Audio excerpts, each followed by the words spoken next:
J'ai essayé de faire un peu d'hypnose pour me défaire du stress post-traumatique qui revêt maintenant surtout la forme. J'ai moins de stress post-traumatique, mais quand je vois mon ancien bourreau, je suis absolument terrorisé, quoi. Comment on se reconstruit après un tel traumatisme? La première chose, c'est qu'il faut reconnaître le traumatisme. Déjà, l'homme violé lui-même. Il faut qu'il ait, j'allais dire le courage, mais c'est un peu ça, de parler du viol qu'il a subi.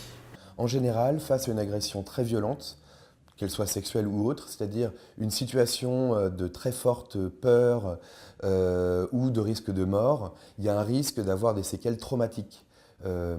Alors tout le monde n'est pas constitué de la même manière face à une situation potentiellement traumatisante. Il y a des personnes qui, dans les pires situations, ne vont pas développer de traumatisme psychique, c'est ce qu'on appelle les personnes résilientes. Et puis il y en a d'autres qui, face à une agression particulièrement impressionnante, il y a la possibilité de développer un traumatisme psychique, c'est-à-dire en gros, suite à l'événement, suite à l'exposition traumatique, la personne va modifier sa personnalité. En fait, tout dépend de l'âge auquel se déroulent les violences et du contexte.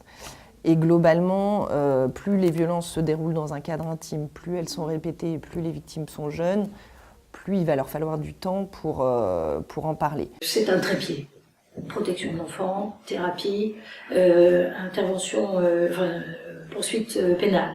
Pour se remettre d'un viol comme d'un psychotraumatisme en général, il faut bénéficier d'une écoute empathique et nous disposons de techniques pour essayer de régler le magnétoscope qui est saturé d'images horribles de viol. Alors tous les psys ne seront pas d'accord avec moi, donc là ça n'engage que moi ce que je vais dire, mais théoriquement, le fait de pouvoir prendre en charge des victimes, théoriquement, n'importe quel psychothérapeute devrait pouvoir le faire, dans la mesure où c'est notre métier d'être à l'écoute ou de pouvoir apporter une aide à des personnes qui sont en état de souffrance.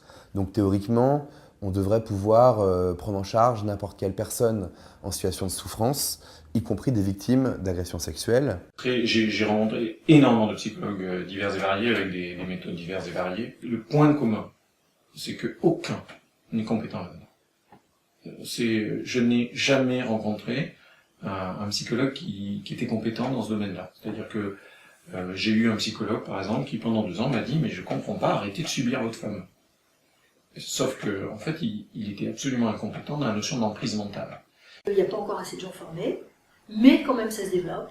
Ce qui est très encourageant pour moi, c'est qu'il y a de plus en plus de jeunes psychologues qui s'intéressent à ça et qui ont moins de répugnance à aller traiter les agresseurs sexuels.